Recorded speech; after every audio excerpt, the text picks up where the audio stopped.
Chapter 6.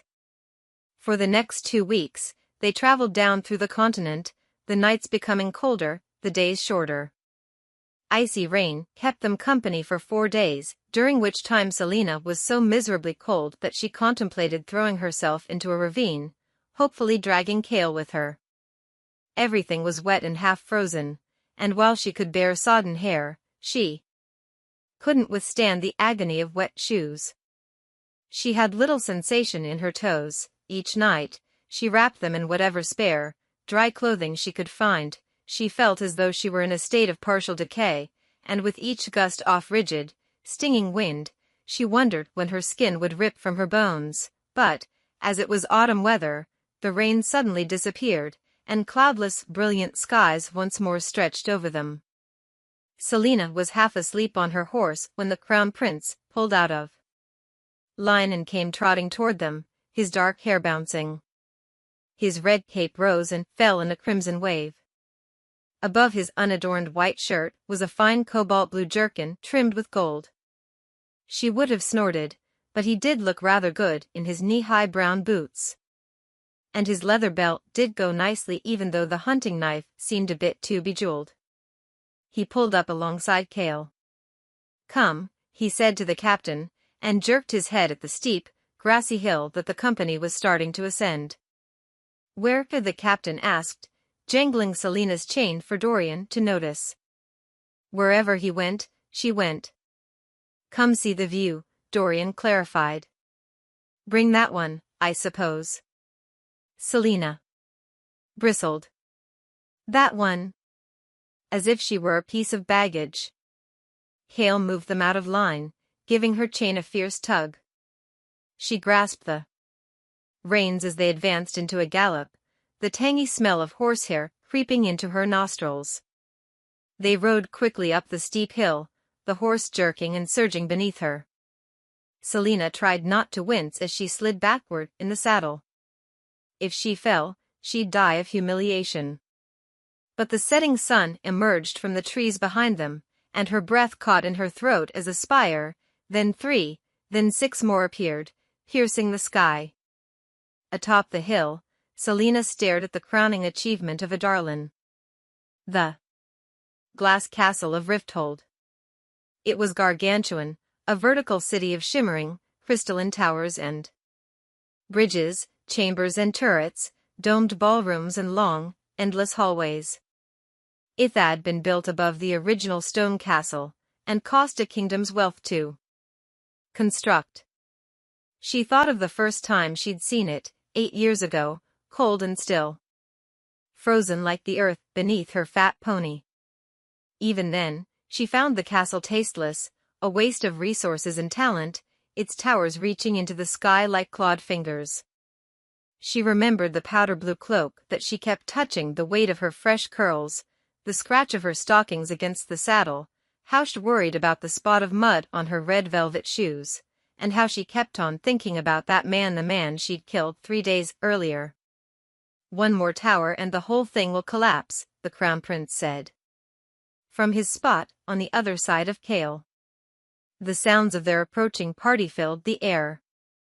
"We've still got a few miles left, and I'd rather navigate these foothills in the daylight. We'll camp here tonight."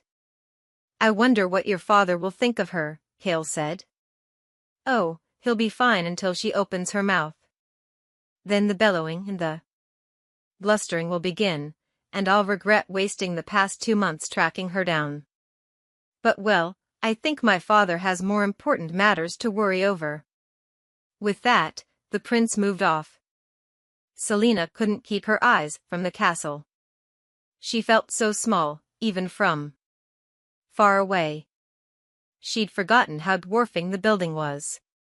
The soldiers scurried about, lighting fires and raising tents. "You look as if you're facing the gallows, not your freedom," the captain said beside her. She wound and unwound a strap of leather rein around a finger. "It's odd to see it." "The city?" "The city, the castle, the slums, the river." The shadow of the castle grew across the city like a hulking beast. I still don't entirely know how it happened. How you were captured. She nodded. Despite your visions of a perfect world under an empire, your rulers and politicians are quick to destroy each other. So are assassins, I suppose. You believe one of your kind betrayed you?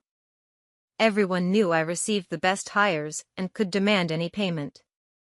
She scanned the twisting city streets and the winding glimmer of the river. Were I gone, a vacancy would arise from which they could profit. It might have been one, it might have been many. You shouldn't expect to find honor amongst such company. I didn't say that I did. I never trusted most of them, and I knew they hated me. She had her suspicions, of course. And the one that seemed most likely was a truth she wasn't yet ready to face, not now, not ever. Endeavour must have been terrible, Cale said. Nothing malicious or mocking lay beneath his words. Did she dare call it sympathy? Yes, she said slowly. It was. He gave her a look that asked for more. Well, what did she care if she told him? When I arrived, they cut my hair, gave me rags, and put a pickaxe in my hand as if I knew what to do with it. They chained to the others, and I endured my whippings with the rest of them. But the overseers had been instructed to treat me with extra care, and took the liberty of rubbing salt into my wounds, salt I mind, and whipped me often enough so that some of the gashes never really closed. It was through the kindness of a few prisoners from Islewey that my wounds didn't become infected. Every night, one of them stayed up the hours it took to clean my back. Cale didn't reply, and only glanced at her before dismounting. Had she been a fool to tell him something so personal? He didn't speak to her again that day, except to bark commands. Celaena awoke with a gasp, a hand on her throat, cold sweat sliding down her back and pooling in the hollow between her mouth and chin. She'd had the nightmare before that she was lying in one of those mass graves in Endeavour, and when she tried to pull herself from the tangle of rotting limbs, she'd been dragged down into a pile 20 bodies deep. And then no one noticed that she was still screaming when they buried her alive. Nauseated, Celaena wrapped her arms around her knees. She breathed in and out and tilted her head, her sharp kneecaps pushing against her cheekbone. Due to the unseasonably warm weather, they'd foregone sleeping in tents, which gave her an unparalleled view of the capital. The illuminated castle rose from the sleeping city like a mound of ice and steam. There was something greenish about it, and it seemed to pulse. By this time tomorrow, she'd be confined within those walls. But tonight it was so quiet, like the calm before a storm. She imagined that the whole world was asleep, enchanted by the sea green light of the castle. Time came and went, mountains rising and falling, vines creeping over the slumbering city, concealing it with layers of thorns and leaves. She was the only one awake. She pulled her cloak around her. She would win. She'd win, and serve the king, and then vanish into nothing, and think no more of castles or kings or assassins. She didn't wish to reign over the city again. Magic was dead, the Fae were banished or executed, and she would never again have anything to do with the rise and fall of kingdoms. She wasn't fated for anything. Not anymore. A hand upon his sword, Dorian Havilier watched the assassin from his spot on the other side of the sleeping company. There was something sad about her sitting so still with her legs against her chest, the moonlight coloring her hair silver. No bold, swaggering expression strutted across her face as the glow of the castle rippled in her eyes. He found her beautiful, if a bit strange and sour. It was something in the way that her eyes sparked when she looked at something lovely in the landscape. He couldn't understand it. She stared at the castle unflinchingly, her form silhouetted against the blazing brightness that sat on the edge of the Avery River. Clouds gathered above the man. She raised her head. Through a clearing in the swirling mass, a cluster of stars could be seen. He couldn't help thinking that they gazed down at her. No, he had to remember she was an assassin with the blessing of a pretty face. And sharp wits. She washed her hands with blood, and was just as likely to slit his throat as offer him a kind word. And she was his champion. She was here to fight for him, and for her freedom. And nothing more. He lay down, his hand still upon his sword, and fell asleep. Still, the image haunted his dreams throughout the night, a lovely girl gazing at the stars, and the stars who gazed back. Chapter 7. Trumpeters signaled their arrival as they passed through the looming alabaster walls of Rifthold. Crimson flags depicting gold wyverns flapped in the wind above the capital city. The cobblestone streets were cleared of traffic, and Celaena, unchained, dressed, painted, and seated in front of Kale, frowned as the odor of the city met her nose. Beneath the smell of spices and horses lay a foundation of filth, blood, and spoiled milk. The air held a hint of the salty waters of the Avery, different from the salt of Endevier. This brought with it warships from every ocean in Aurelia, merchant vessels crammed with goods and slaves, and fishing boats with half-rotted, scale-covered flesh that people somehow managed to eat. From bearded peddlers to servant girls carrying armfuls of hat-boxes, everyone paused as thief-flag-bearers trotted proudly ahead, and Dorian Havillard waved. They followed the crown prince, who, like Kale, was swathed in a red cape, pinned over the left breast with a brooch fashioned after the royal seal. The prince wore a golden crown upon his neat hair, and she had to concede that he looked rather regal. Young women flocked to them, waving. Dorian winked and grinned. Celaena couldn't help but notice the sharp stares from the same women when they beheld her in the prince's retinue. She knew how she appeared, seated atop a horse like some prize lady being brought to the castle. So Celaena only smiled at them, tossed her hair, and batted her eyelashes at the prince's back. Her arm stung. "What?" she hissed at the captain of the guard as he pinched her. "You look ridiculous," he said through his teeth, smiling at the crowd. She mirrored his expression. "They're ridiculous. Be quiet and act normally." His breath was hot on her neck. "I should jump from the horse and run," she said, waving at a young man who gaped at what he thought was a court lady's attention. "I'd vanish in an instant." "Yes," he said, "you'd vanish with 3 arrows buried in your spine." Such pleasant talk.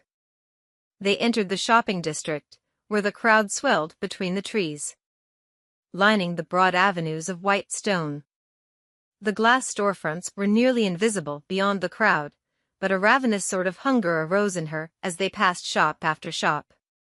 Each window displayed dresses and tunics, which stood proudly behind lines of sparkling jewelry, and broad-rimmed hats clumped together like bouquets of flowers. Above it all, the glass castle loomed, so high she had to tilt her head back to see the uppermost towers. Why had they chosen such a long and inconvenient route? Did they really wish to parade about? Celaena swallowed. There was a break in the buildings, and sails spread like moth's wings greeted them as they turned onto the avenue along the Avery. Ships sat docked along the pier, a mess of rope and netting with sailors calling to each other, too busy to notice the royal procession. At the sound of a whip, her head snapped to the side. Slaves staggered down the gangplank of a merchant ship. A mix of conquered nations bound together, each of them had the hollow, raging face she'd seen so many times before. Most of the slaves were prisoners of war, rebels who survived the butchering blocks and endless lines of Adarlan's armies. Some were probably people who had been caught or accused of trying to practice magic. But others were just ordinary folk, in the wrong place at the wrong time. Now that she noticed, there were countless chained slaves working the docks, lifting and sweating, holding parasols and pouring water, eyes on the ground or the sky, never on what was before them. She wanted to leap from her horse and run to them, or to simply scream that she wasn't a part of this prince's court, that she had no hand in bringing them here, chained and starved and beaten, that she had worked and bled with them, with their families and friends. She was not like these monsters that destroyed everything. That she had done something, nearly 2 years ago, when she had freed almost 200 slaves from the pirate lord. Even that, though, wasn't enough. The city was suddenly separate, ripped from her. People still waved and bowed, cheering and laughing, throwing flowers and other nonsense before their horses. She had difficulty breathing. Sooner than she would have liked, the iron and glass gate of the castle appeared, latticework doors opened, and a dozen guards flanked the cobblestone path that led through the archway. Spears erect, they held rectangular shields, and their eyes were dark beneath bronze helmets. Each wore a red cape. Their armor, while tarnished, was well crafted from copper and leather. Beyond the archway sloped a road, lined with trees of gold and silver. Glass lampposts sprouted up between the hedges bordering the path. The sounds of the city vanished as they passed under another arch, this one made of sparkling glass, and then the castle rose before them. Hale sighed as he dismounted in the open courtyard. Hands pulled Celaena from the saddle and set her on wobbly legs. Glass gleamed everywhere, and a hand clamped on her shoulder. Stable boys quietly and quickly led her horse away. Hale pulled her to his side, keeping a firm grip on her cloak as the crown prince approached. 600 rooms, military and servants' quarters, 3 gardens, a game park, and stables on either side, said Dorian, staring at his home. Who could ever need so much space? She managed a weak smile, a bit baffled by his sudden charm. I don't know how you can sleep at night with only a wall of glass keeping you from death. She glanced up, but quickly lowered her focus to the ground. She wasn't afraid of heights, but the thought of being so high up with nothing but glass to protect her made her stomach clench. Then you're like me. Dorian chuckled. Thank the gods I gave you rooms in the stone castle. I'd hate for you to be uncomfortable. Deciding that scowling at him wouldn't be the wisest decision, Celaena looked instead toward the massive castle gates. The doors were made of cloudy red glass, gaping at her like the mouth of a giant. But she could see the interior was made of stone, and it seemed to her that the glass castle had been dropped on top of the original building.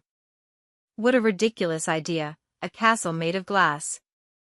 Well, said Dorian. You fattened up a bit, and your skin has some color. Now. Welcome to my home, Celaena Sardothien. He nodded at a few passing nobles, who scraped and bowed. The competition begins tomorrow. Captain Westfall will show you to your chambers. She rolled her shoulders and searched for any sign of her competitors. No one else seemed to be arriving, though. The prince nodded to another flock of cooing courtiers, and didn't look at either the assassin or the captain of the guard as he spoke again. I have to meet with my father, he said, running his gaze along the body of a particularly pretty lady. He winked at her, and she hid her face behind a lace fan as she continued her walk. Dorian nodded to Cale. I'll see you later tonight. Without saying a word to Celaena, he strode up the steps to the palace, his red cape blowing in the wind. The crown prince lived up to his word. Her chambers were in a wing of the stone castle, and much bigger than she anticipated. They consisted of a bedroom with an attached bathing chamber and a dressing room, a small dining room, and a music and gaming room. Each room was furnished in gold and crimson, her bedroom also decorated with a giant tapestry along one wall, with couches and deep-cushioned chairs scattered in a tasteful manner. Her balcony overlooked a fountain in one of the gardens, and whichever it was beautiful. Never mind the guards she spotted posted beneath. Cale left her, and Celaena didn't wait to hear the door shut before closing. herself in her bedroom. Between her murmurs of appreciation during Cale's brief tour of her rooms, she'd counted the windows 12, the exits 1, and the guards posted outside her door, windows, and balcony 9. They were each armed with a sword, knife, and crossbow, and though they'd been alert while their captain passed by, she knew a crossbow wasn't exactly a lightweight bear for hours on end. Celaena crept to her bedroom window, pressing herself against the marble wall, and glanced down. Sure enough, the guards had already strapped thick crossbows across their backs. It would waste precious seconds to grab the weapon and load it seconds when she could take their swords, cut their throats, and vanish into the gardens. She smiled as she stepped fully in front of the window to study the garden. Its far border ended in the trees of a game park. She knew enough about the castle to know that she was on the southern side, and if she went through the game park, she'd reach a stone wall and the Avery River beyond. Celaena opened and closed the doors of her armoire, dresser, and vanity. Of course, there weren't any weapons, not even a fire poker, but she grabbed the few bone hairpins left in the back of a dresser drawer, and some string she found in a mending basket in her giant dressing room. No needles. She knelt on the carpeted floor of the dressing room, which was void of clothes, and, one eye on the door behind her, she made quick work of the hairpins, snapping their heads off before binding them all together with the string. When she finished, she held up the object and frowned. Well, it wasn't a knife, but clustered together like that, the jagged points of the broken pins could do some damage. She tested the tips with a finger, and winced as a shard of bone pricked her calloused skin. Yes, it would certainly hurt if she jammed it into a guard's neck and disable him long enough for her to grab his weapons. Celaena re-entered the bedroom, yawning, and stood on the edge of the mattress to tuck the makeshift weapon into one of the folds of the partial canopy over the bed. When she'd concealed it, she glanced around the room again. Something about the dimensions seemed a little off, something with the height off the walls, but she couldn't be sure. Regardless, the canopy provided plenty of hiding places. What else could she take without them noticing? Cale had probably had the room looked over before they arrived. She listened at the bedroom door for any signs of activity. When she was certain no one was in her chambers, she entered the foyer and strode through it to the gaming room. She held the billiards cues along the far wall, and the heavy-colored balls stacked on the green felt table, and grinned. Cale wasn't nearly as smart as he though the was. Ultimately, she left the billiards equipment, if only because it would arouse suspicion if it all disappeared, but it would be easy enough to get a stick if shed to escape, or to use the dense balls to knock the guards unconscious. Exhausted, she returned to her bedroom and finally hoisted herself onto the enormous bed. The mattress was so soft that she sank down a few inches, and it was wide enough for 3 people to sleep without noticing each other. Curling in her side, Celaena's eyes grew heavier and heavier. She slept for an hour, until a servant announced the arrival of the tailor, to outfit her with proper court attire. And thus another hour was spent being measured and pinned, and sitting through a presentation of different fabrics and colors. She hated most of them. A few caught her attention, but when she tried to recommend specific styles that flattered her, she received only the wave of a hand and a curl of the lip. She considered jabbing one of the tailor's pearl-headed pins through his eye. She bathed, feeling almost as dirty as she had in Endeavour, and was grateful for the gentle servants who attended her. Many of the wounds had scabbed or remained as thin white lines, though her back retained most of its damage. After nearly 2 hours of pampering, trimming her hair, shaping her nails, and scraping away the calluses on her feet and hands, Celaena grinned at the mirror in the dressing room. Only in the capital could servants have done such fine work. She looked spectacular. Utterly and completely spectacular. She wore a dress with skirts and long sleeves of white, streaked and spotted with orchid purple.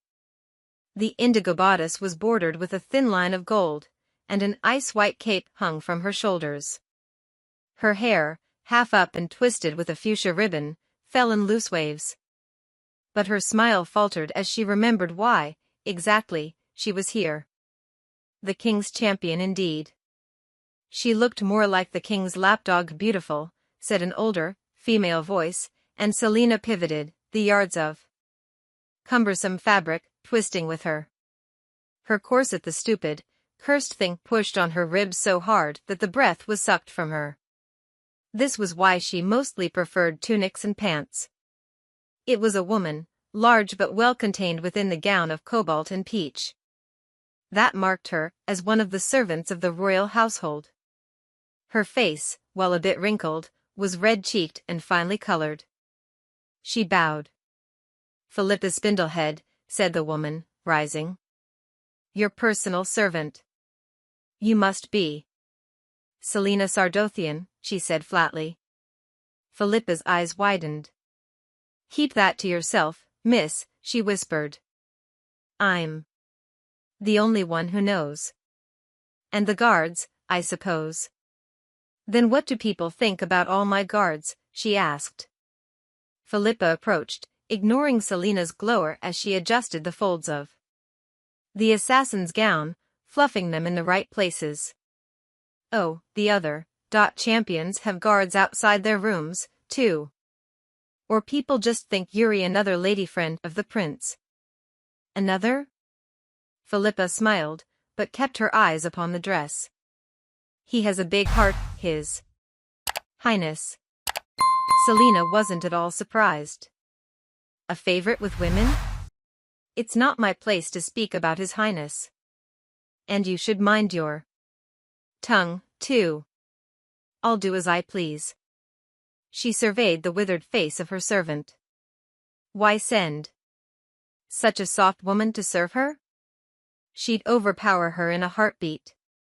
"Then you'll find yourself back in those mines, Poppet." Philippa put a hand on her hip. "Oh, don't scowl, you ruin your face when you look like that." She reached to pinch Celaena's cheek, and Celaena pulled away. "Are you mad?" "I'm an assassin, not some court idiot." Philippa clucked.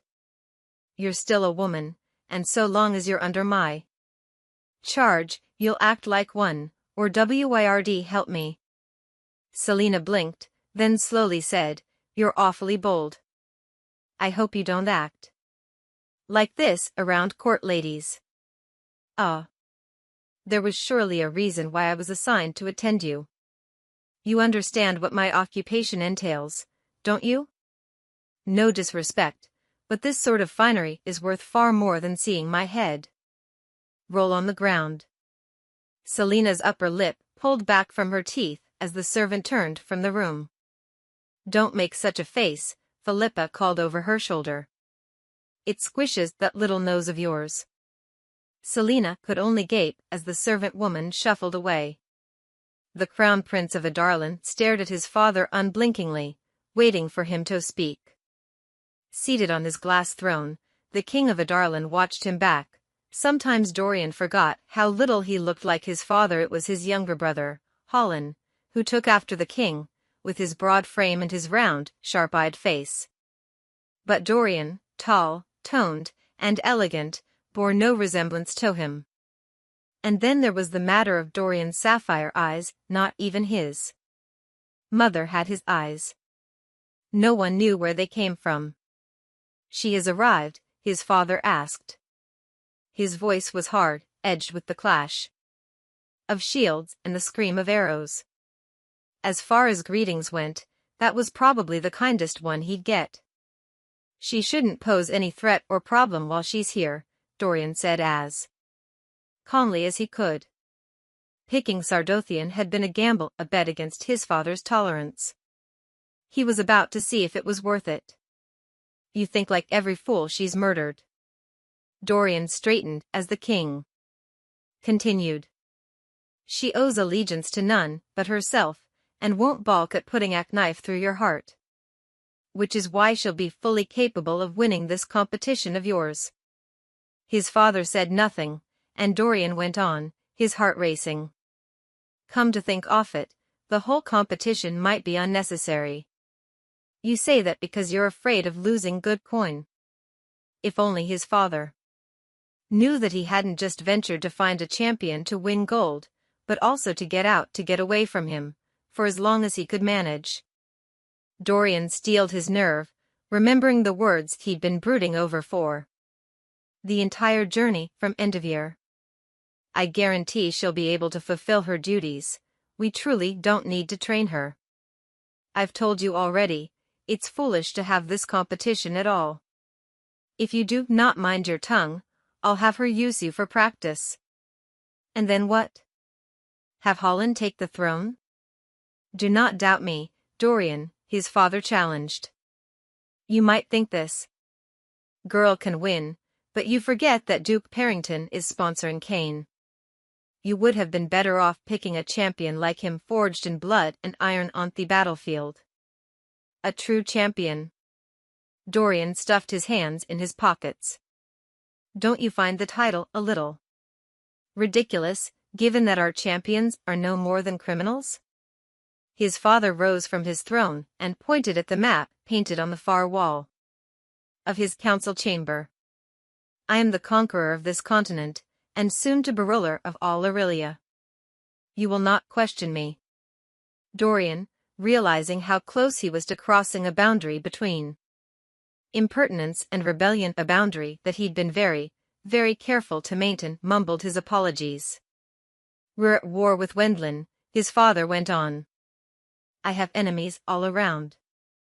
Who better to do my work than someone utterly grateful for being granted not only a second chance, but also wealth and the power of my name? The king smiled when Dorian didn't reply. Dorian tried not to flinch as his father studied him. Parrington tells me that you behaved yourself well on this trip. With Parrington as a watchdog, I couldn't do otherwise. I'll not have some peasant woman banging on the gate, wailing that you've broken her heart.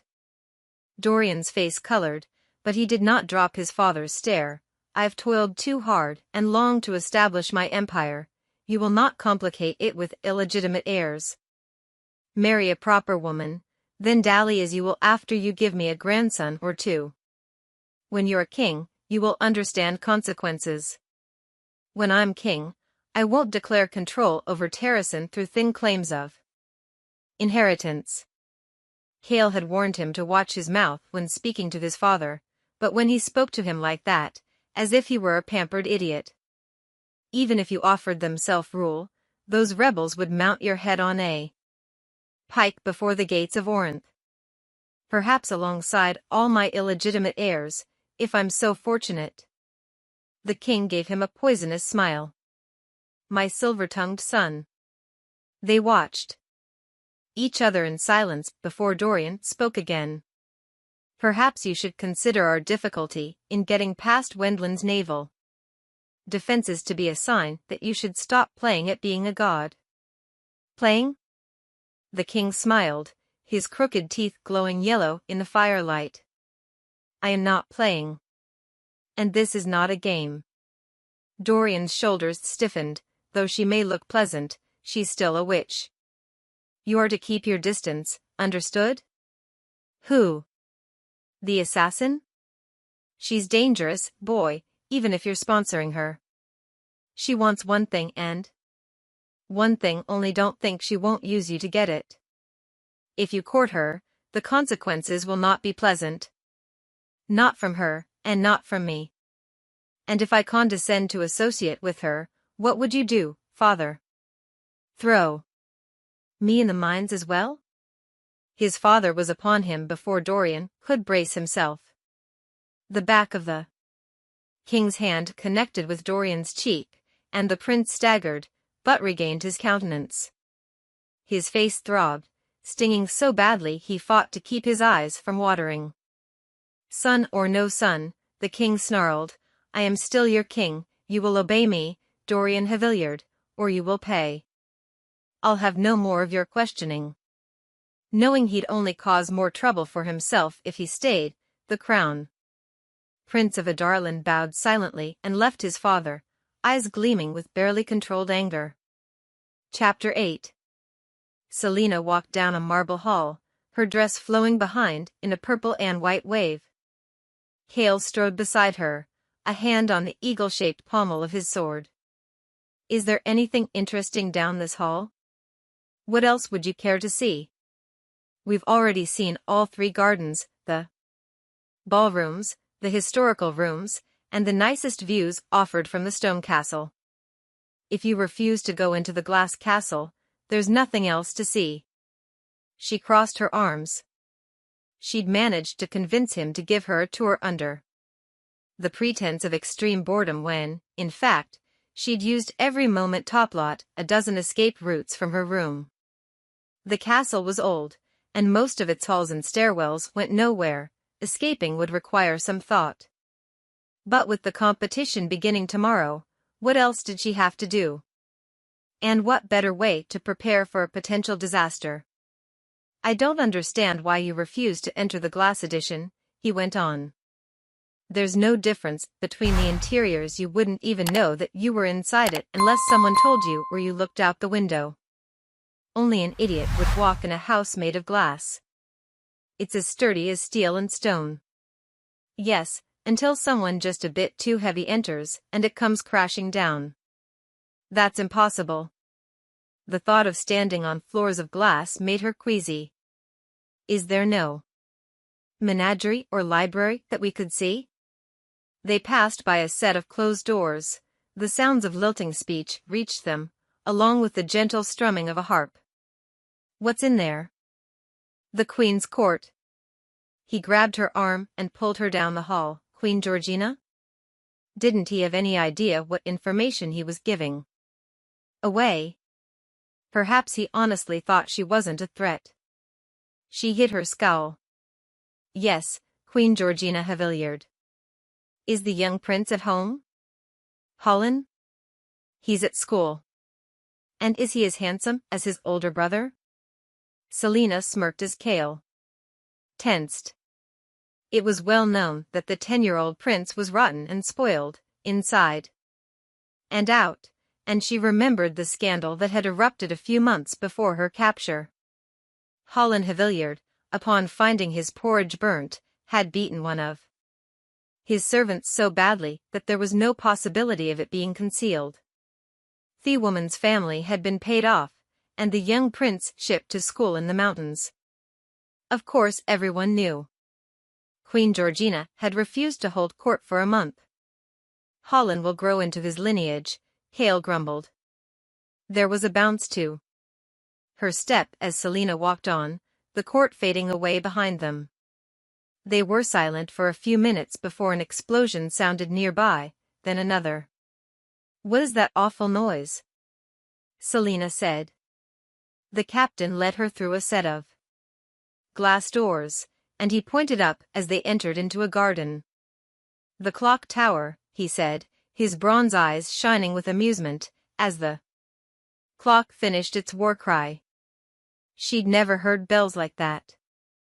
From the garden sprouted a tower made of inky black stone.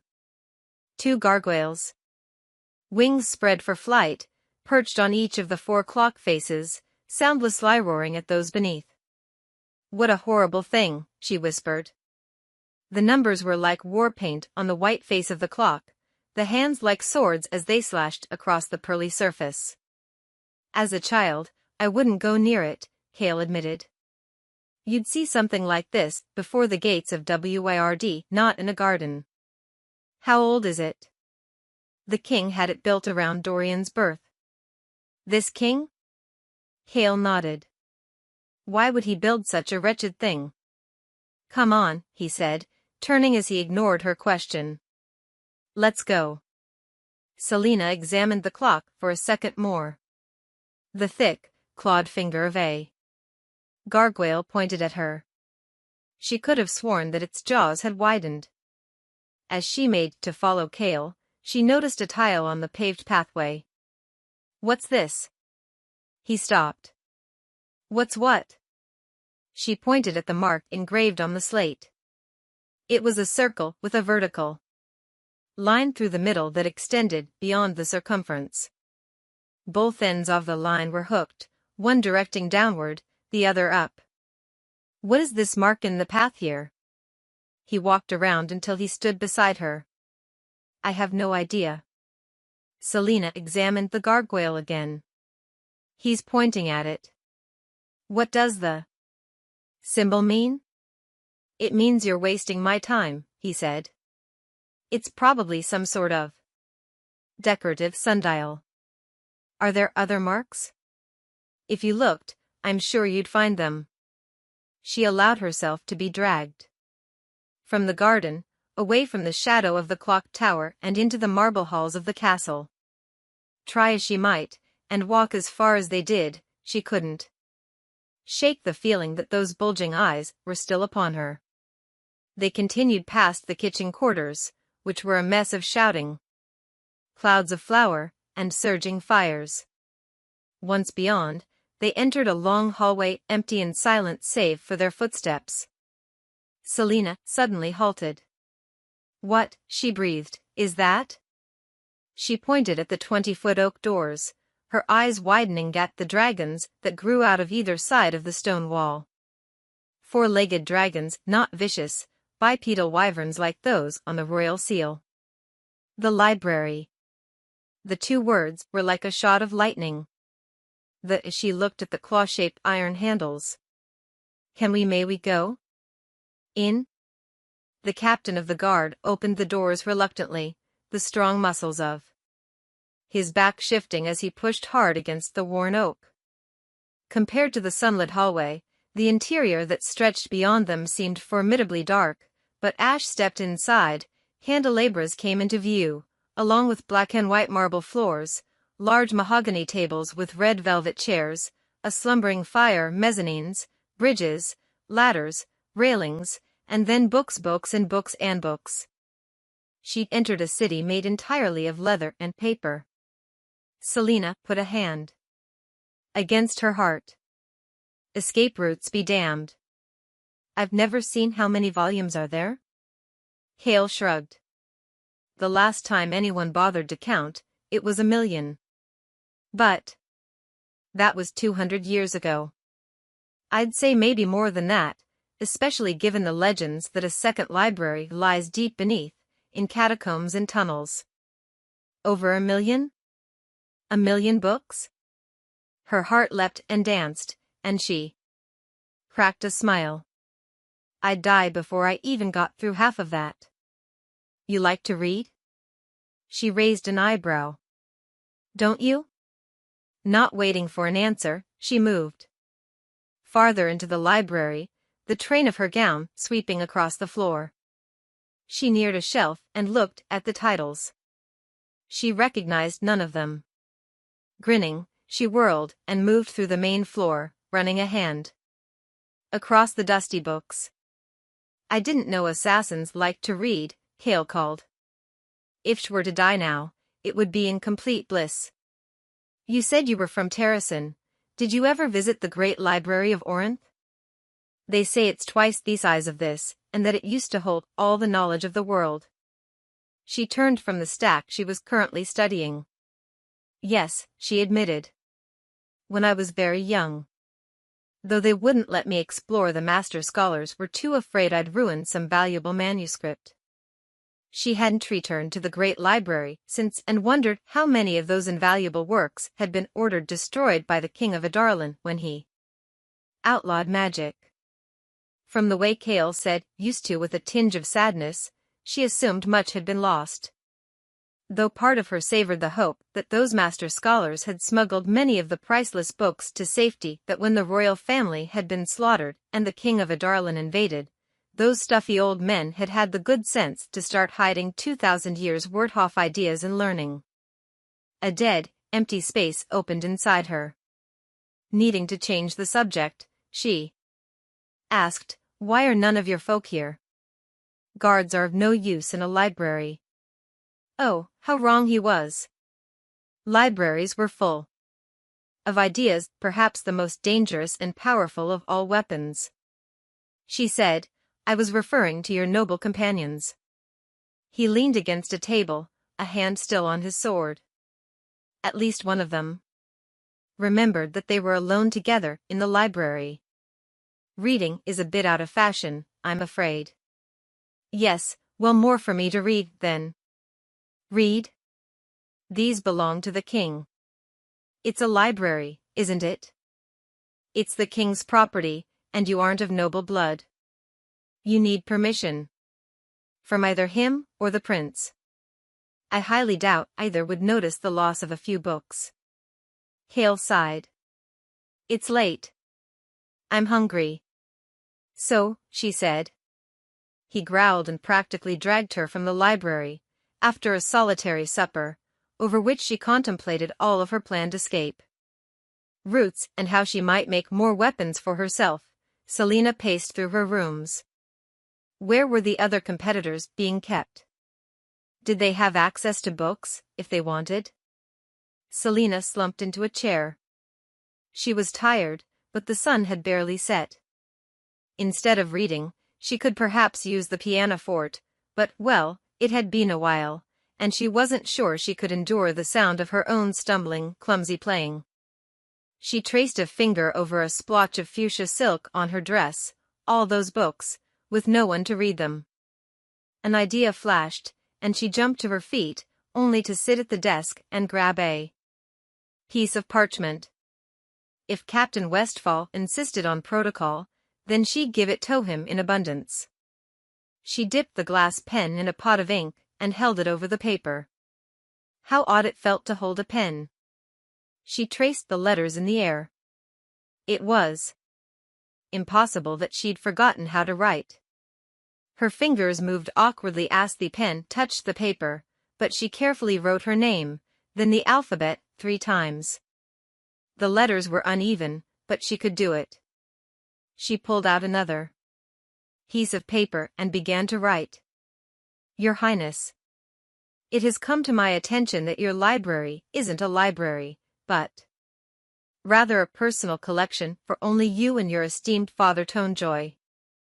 As many of your million books seem to be present and underused, I must beg you to grant me permission to borrow a few that they might receive the attention they deserve.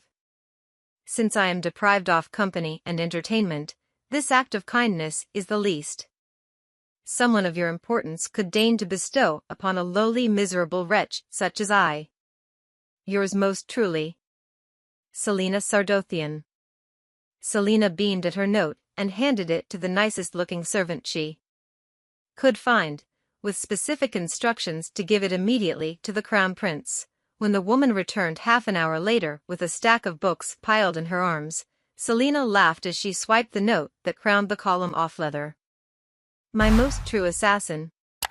Enclosed are 7 books from my personal library that I have recently read and enjoyed immensely. You are, of course, free to read as many of the books in the castle library as you wish, but I command you to read these first so that we might discuss them. I promise they are not dull, for I am not one inclined to sit through pages of nonsense and bloated speech, though perhaps you enjoy works and authors who think very highly of themselves. Most affectionately, Dorian Havillard. Celaena laughed again and took the books from the woman's arms, thanking her for her trouble. She walked into her bedroom, shutting the door with a backward kick, and dropped onto the bed, scattering the books across the crimson surface. She didn't recognize any of the titles, though one author was familiar. Choosing the book that seemed the most interesting, Celaena flipped onto her back and began to read. Celaena awoke the next morning to the wretched booming of the clock tower. Half asleep, she counted the chimes. Noon. She sat up. Where was Cale? And more importantly, what about the competition? Wasn't it supposed to have started today?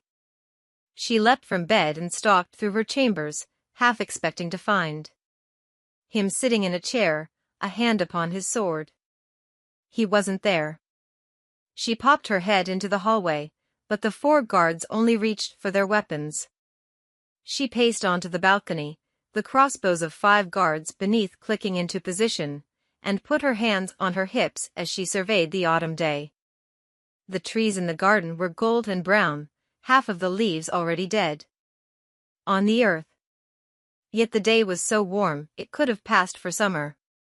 Celaena took a seat on the rail, and waved at the guards with their crossbows aimed at her. Out across Rifthold, she could make out the sails of ships, and the wagons and people streaming through the streets. The green roofs of the city glowed emerald in the sun. She looked again at the 5 guards beneath the balcony. They stared right back at her, and when they slowly lowered their crossbows, she grinned. She could knock them senseless with a few heavy books. A sound flitted through the garden, and some of the guards glanced toward the source. 3 women appeared from around a nearby hedge, clustered in conversation. Most of the talk Celaena had overheard yesterday was immensely dull, and she didn't expect much as the women neared. They wore fine dresses, though Theon in the middle, the raven-haired one, wore the finest. The red skirts were the size of a tent, and her bodice was so tightly bound that Celaena wondered if her waist were any more than 16 inches. The other women were blondes dressed in pale blue, their matching gowns suggesting their rank as ladies-in-waiting. Celaena backed away from the ledge as they stopped at the nearby fountain. From her place at the back of the balcony, Celaena could still see as the woman in red brushed a hand down the front of her skirts. "I should have worn me white dress," she said loudly enough for everyone in Rifthold to hear. "Dorian likes white." She adjusted a pleat in her skirt. "But I'll wager that everyone's wearing white." "Shall we go change, milady?" asked one of the blondes. "No," snapped the woman. "This dress is fine.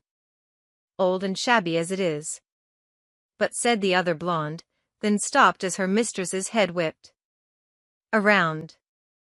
Celaena approached the rail again and peered over. The dress hardly looked old. "It won't take long for Dorian to ask me for a private audience." Celaena now leaned over the edge of the balcony. The guards watched the 3 girls, rapt for another reason entirely. "Though I worry how much Parrington's courting will interfere, but I do adore the man for inviting me to Rifthold. My mother must be writhing in her grave." She paused, and then said, "I wonder who she is." "Your mother, milady. The girl the prince brought into Rifthold. I heard he traveled all over Aurelia to find her, and that she rode into the city on the captain of the guard's horse. I've heard nothing else about her. Not even her name." The 2 women lagged behind their mistress and exchanged exasperated looks that informed the assassin this conversation had been held many times before. "I don't need Tory," the woman mused. "The prince's harlot won't be well received." "His what?" The ladies-in-waiting stopped beneath the balcony, batting their eyelashes at the guards. "I need my pipe," the woman murmured, rubbing her temples. "I feel a headache coming on." Celaena's brows rose. "Regardless," the woman continued, striding away, "I shall have to watch my back. I might even have to." Crash! The women screamed, the guards whirled with their crossbows pointed, and Celaena looked skyward as she retreated from the rail and into the shadows of the balcony doorway. The flower pot had missed. This time. The woman cursed so colorfully that Celaena clamped a hand over her mouth to keep from laughing. The servants cooed, wiping mud from the woman's skirts and suede shoes.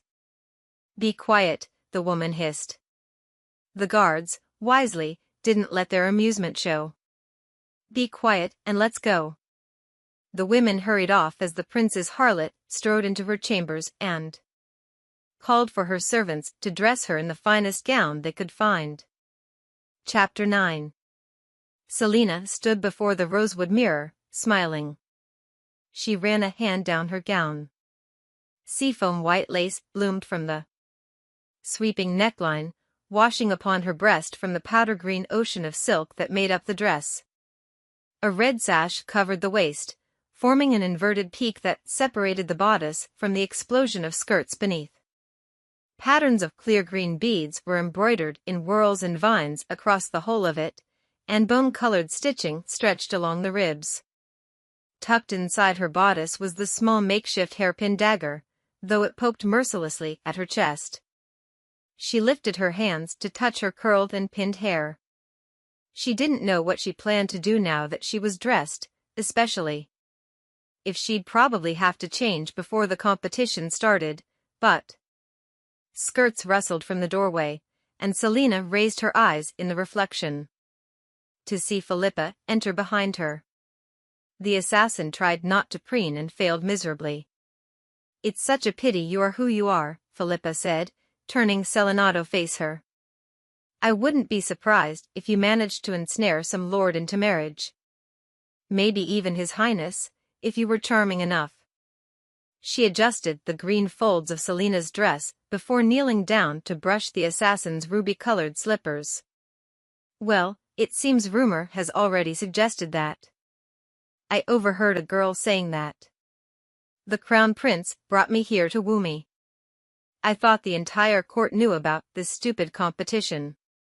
Philippa rose. "Whatever the rumors are, it'll all be forgotten in a week. Just you wait. Let him find a new woman he likes and you'll vanish from the whisperings of the court." Celaena straightened as Philippa fixed a stray curl. "Oh, it's not meant as an offense, Poppet. Beautiful ladies are always associated with the crown prince. You should be flattered that you're attractive enough to be considered his lover. I'd rather not be seen that way at all. Better than as an assassin, I'd wager." She looked at Philippa and then laughed. Philippa shook her head. "Your face is much more pretty when you smile. Girlish, even. Far better than that frown you always have." "Yes," Celaena admitted, "you might be right." She made to sit down upon the mauve ottoman. Philippa said, and Celaena froze, standing upright. "You'll wrinkle the fabric. But my feet hurt in these shoes." She frowned pitifully. "You can't intend for me to stand all day? Even through my meals?" "Only until someone tells me how lovely you look. No one knows you're my servant." "Oh, they know I've been assigned to the lover the prince brought to Rifthold." Celaena chewed on her lip. Was it a good thing that no one knew who she truly was? What would her competition think? Perhaps a tunic and pants would have been better. Celaena reached to move a curl that itched her cheek, and Philippa batted her hand away. "You'll ruin your hair." The doors to her apartment slammed open, followed by an already familiar snarling and stomping about. She watched in the mirror as Cale appeared in the doorway, panting. Philippa curtsied. "You," he began, then stopped as Celaena faced him. His brows lowered as his eyes traveled along her body. His head cocked, and he opened his mouth as if to say something, but only shook his head and scowled. "Upstairs. Now." She curtsied, looking up at him beneath lowered lashes. "Where, pray tell, are we going?" "Oh, don't simper at me." He grabbed her by the arm, guiding her out of the room. "Captain Westfall," Philippa scolded. "She'll trip on her dress. At least let her hold her skirts." She actually did trip on her dress, and her shoes cut into her heels quite terribly, but he would hear none of her objections as he dragged her into the hall. She smiled at the guards outside her door, and her smile burst into a grin at their exchanged approving glances. The captain's grip tightened until it hurt. "Hurry," he said. "We can't be late. Perhaps if you'd given me ample warning, I'd have dressed earlier and you wouldn't have to drag me." It was hard to breathe with the corset crushing her ribs. As they hurried up a long staircase, she raised a hand to her hair to ensure that it hadn't fallen out. My mind was elsewhere. You were fortunate to be dressed, though I wish you'd worn something less frilly to see the king. The king? She was thankful that she hadn't yet eaten. Yes, the king. Did you think you wouldn't see him? The crown prince told you the competition was to start today. This meeting will mark the official beginning. The real work begins tomorrow. Her arms became heavy, and she forgot all about her aching feet and crushed ribs. In the garden, the queer, off-kilter clock tower began chiming the hour. They reached the top of the staircase and rushed down a long hallway. She couldn't breathe. Nauseated, she looked out the windows that lined the passage. The earth was far below, far, far below. They were in the glass edition. She didn't want to bet here. She couldn't be in the glass castle. Why didn't you tell me sooner? Because he just decided to see you now. He'd originally said this evening. Hopefully, the other champions will be later than us. She felt like fainting. The king. When you enter, he said over his shoulder, stop where I stop. Bow low. When you raise your head, heap it high and stand straight. Don't look the king in the eye, don't answer anything without your majesty attached, and do not, under any circumstances, talk back. He'll have you hanged if you don't please him. She had a terrible headache around her left temple. Everything was sickly and frail. They were so high up, so dangerously high. Cale stopped before rounding a corner. You're pale. She had difficulty focusing on his face as she breathed in and out, in and out. She hated corsets. She hated the king. She hated glass castles. The days surrounding her capture and sentencing had been like a fever dream. But she could perfectly visualize her trial, the dark wood of the walls, the smoothness of the chair beneath her, the way her injuries still ached from the capture, and the terrible silence that had overtaken her body and soul. She had glanced at the king only once. It was enough to make her reckless, to wish for any punishment that would take her far from him, even a quick death. Celaena. She blinked, her cheeks burning. Cale's features softened. He's just a man. But a man you should treat with the respect his rank demands. He began walking with her again, slower. This meeting is only to remind you and the other champions of why you're here, and what you're to do, and what you stand to gain. You're not on trial. You will not be tested today. They entered a long hallway, and she spied 4 guards posted before large glass doors at the other end. Celaena. He stopped a few feet from the guards. His eyes were rich, molten brown. Yes? Her heartbeat steadied. You look rather pretty today, was all he said before the doors opened and they walked forward. Celaena raised her chin as they entered the crowded room. Chapter 10. She saw the floor first. Red marble, its white veins illuminated in the light of the sun, which slowly vanished as the opaque glass doors groaned shut. Chandeliers and torches hung all around. Her eyes darted from one side of the large, crowded chamber to the next. There were no windows, just a wall of glass looking out into nothing but sky. No escape, save for the door behind her. To her left, a fireplace occupied most of the wall, and as Cale led her farther into the room, Celaena tried not to stare at the thing. It was monstrous, shaped like a roaring, fanged mouth, a blazing fire burning within. There was something greenish about the flame, something that made her spine straighten. The captain stopped in the open space before the throne, and Celaena halted with him. He didn't seem to notice their ominous surroundings, or if he did, he hid it far better. She pulled her gaze forward, taking in the crowd that filled the room. Stiffly, knowing that many eyes were upon her, Celaena dropped into a low bow, her skirts whispering. She found her legs weak, when Cale put a hand on her back to motion her to rise. He led her from the center of the room, where they took up a spot beside Dorian Havillard. The absence of dirt and 3 weeks' worth of hard travel had a noticeable effect on his smooth face.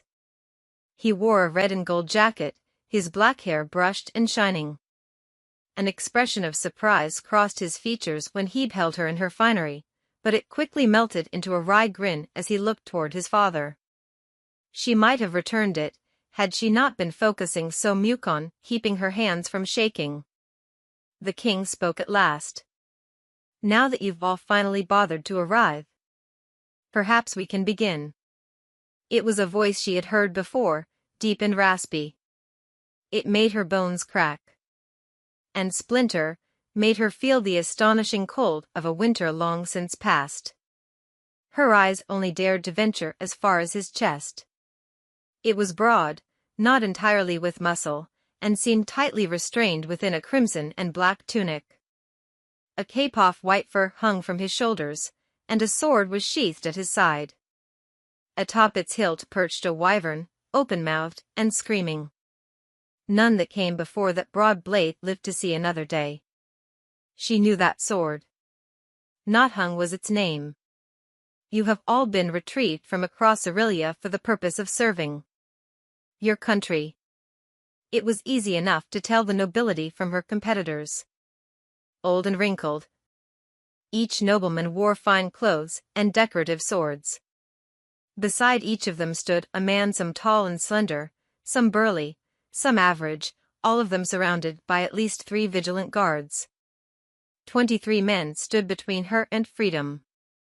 Most of them had enough bulk to warrant a double take, but when she scanned their faces, often scarred, pockmarked, or just plain hideous, there was no spark behind their eyes, no shining kernel of cleverness. They'd been picked for muscles, not brains. 3 of them were actually in chains.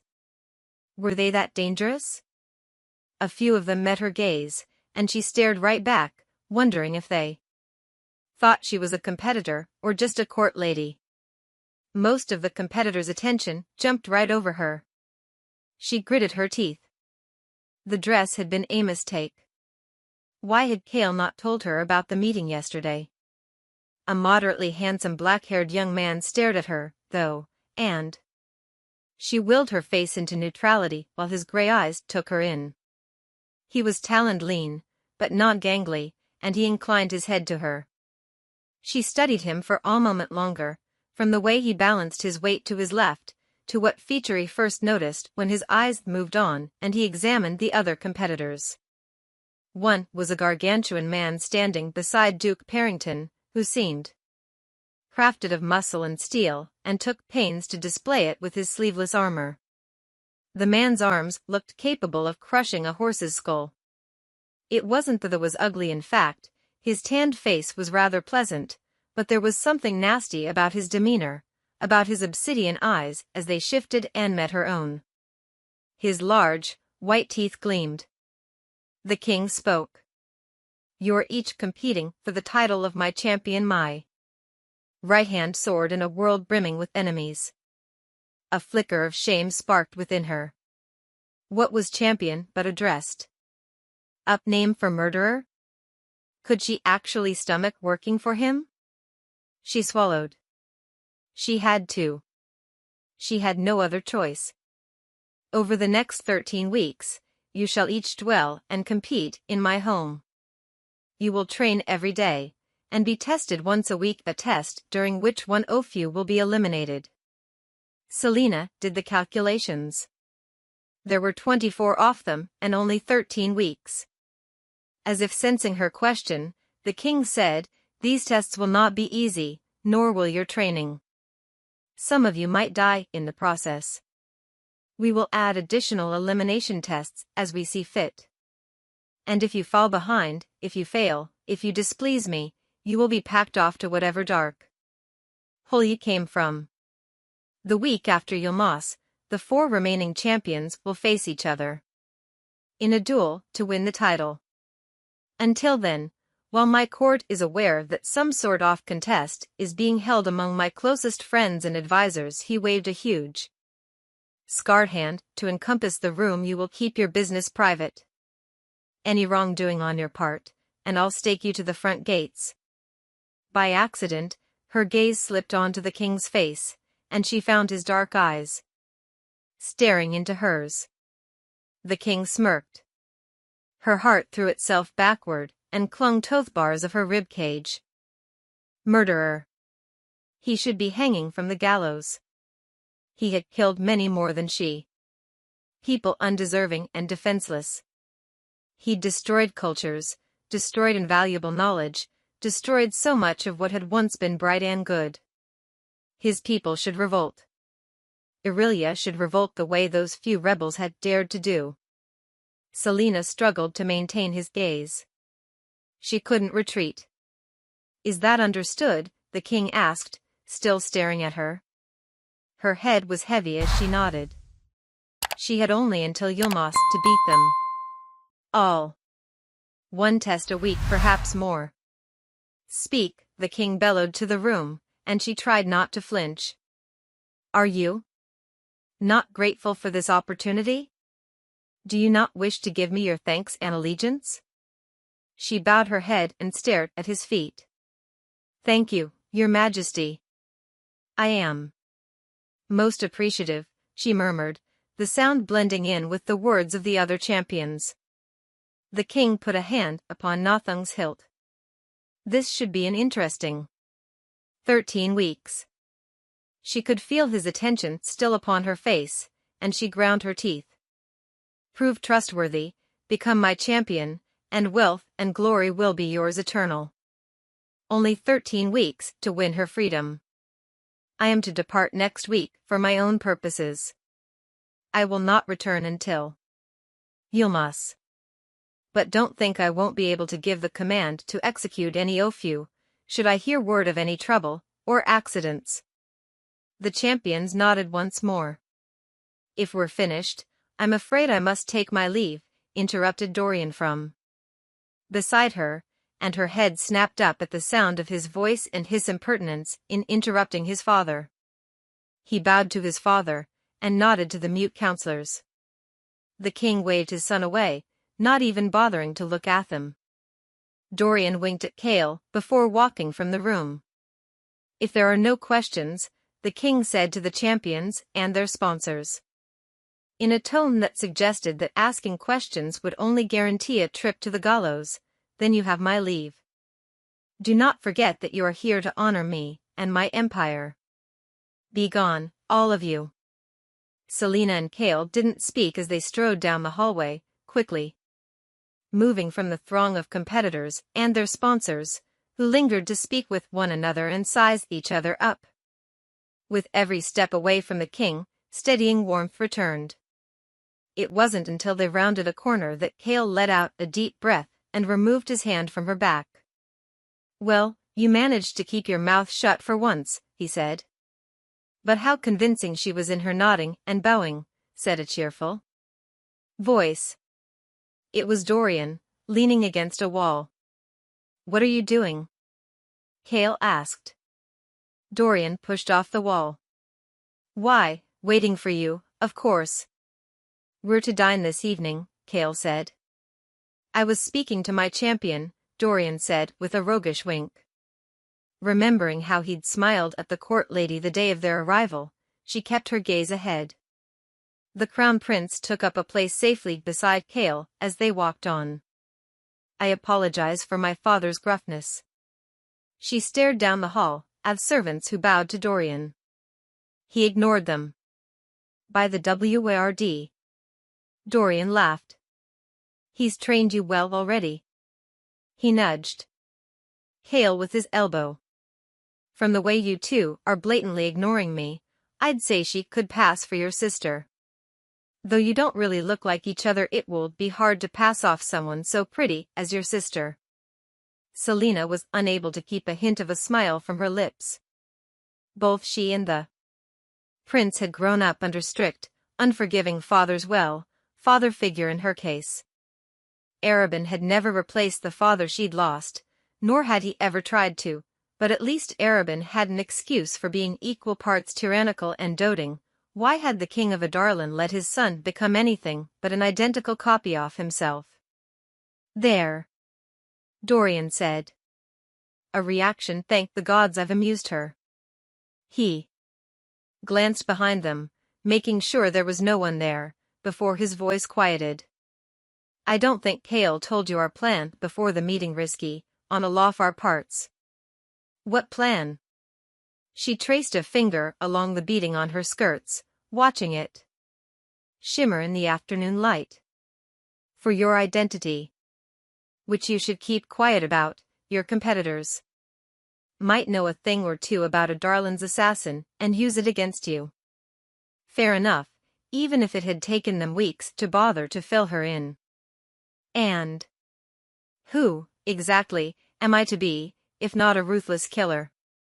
To everyone in this castle, Dorian said, your name is Lilian Gordina. Your mother is dead and your father is a wealthy merchant from Belhaven. You are the sole heir to his fortune. However, you have a dark secret. You spend your nights as a jewel thief.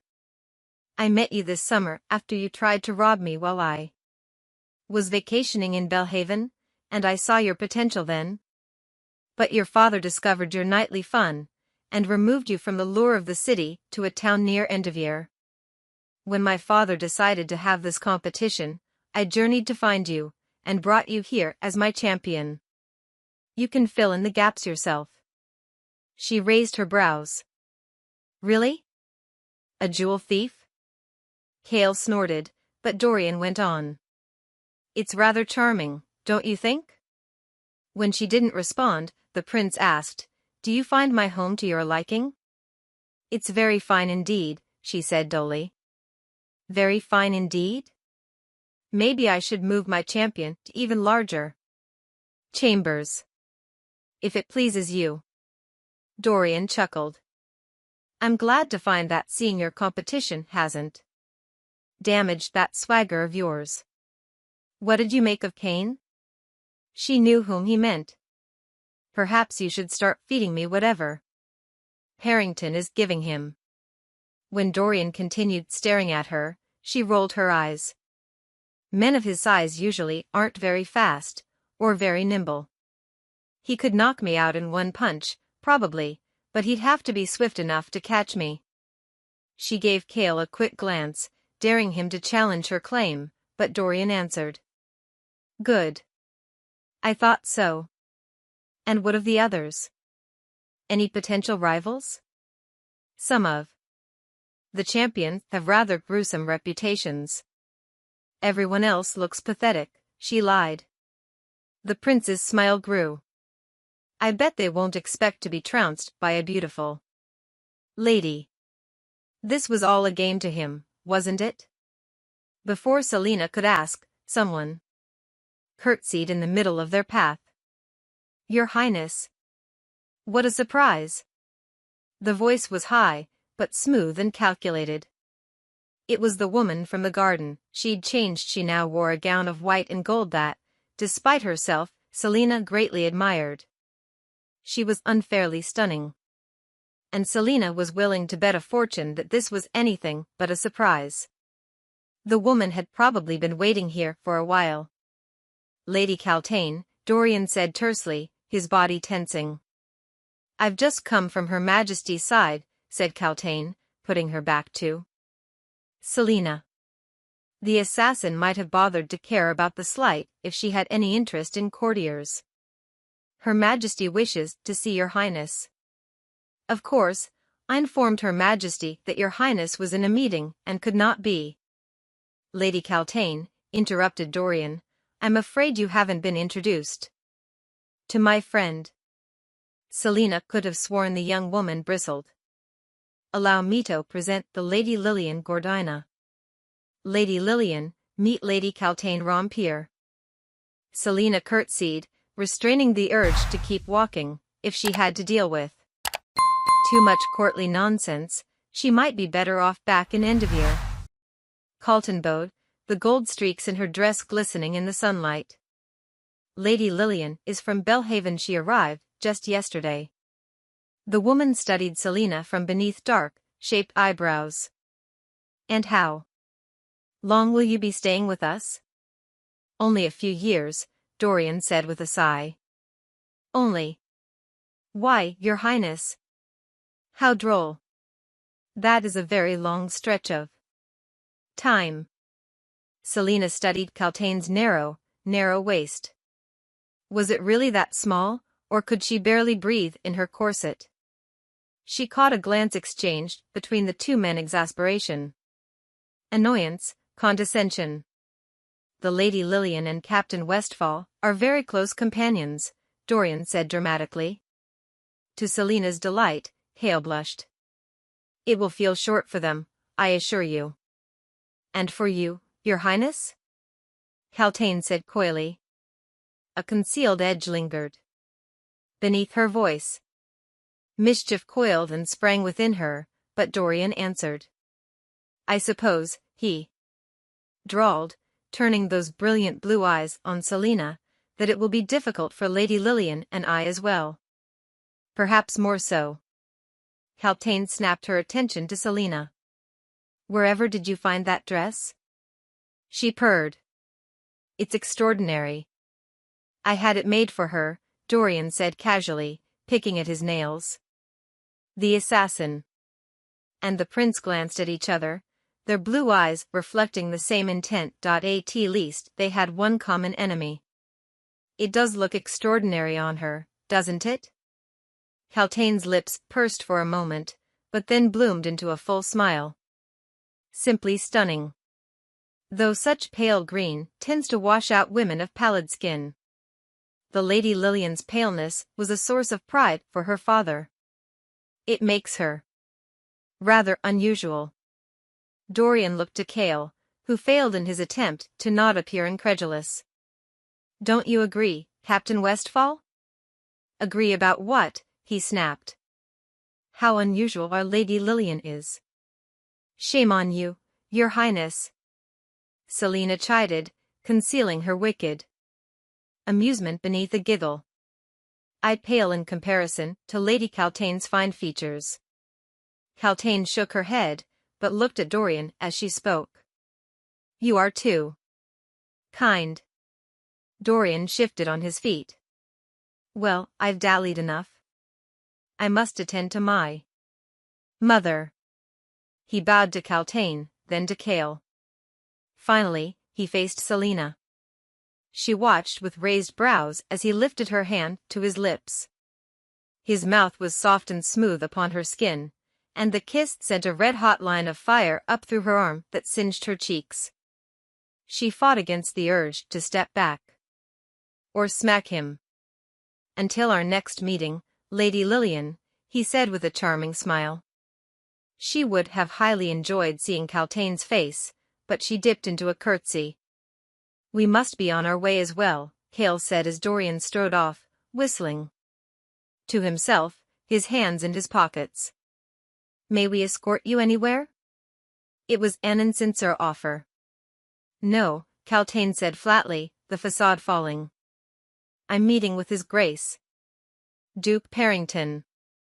I do hope we'll see more of each other, Lady Lillian, she said, watching her with a keenness that would make any assassin proud. We must be friends, you and I. Of course, Celaena said. Celaena swept past them, the skirts of her dress floating in the air around her. They resumed walking, waiting until her footsteps had vanished from their ears before speaking. Enjoyed that, did you? Cale growled. Immensely. Celaena patted Cale's arm as she took it in her own. Now you must pretend that you like me, or else everything will be ruined. You and the Crown Prince share the same sense of humor, it seems. Perhaps he and I will become dear friends, and you will be left to rot. Dorian is more inclined to associate with ladies of better breeding and beauty. She whipped her head to look at him. He smiled. How vain you are. She glared. I hate women like that. They're so desperate for the attention of Men that they'd willingly betray and harm members of their own sex. And would claim men cannot think with their brains. At least men are direct about it. They say that her father is as rich as a king, Hale said. I suppose that's part of why Parrington is so infatuated. She arrived here in a litter bigger than most peasant huts. It was carried here from her home. A distance of almost 200 miles. What debauchery. I pity her servants. I pity her father. They chuckled, and he lifted the arm linked with hers a bit higher. She nodded to the guards outside her chambers as they stopped. She faced Cale. Are you eating lunch? I'm starved. He glanced at the guards, his smile fading. I have important work to do. Like prepare a company of men for the king to bring with him on his journey. She opened the door, but looked at him. The tiny freckle upon his cheek moved upward as a smile spread once more. What? She asked.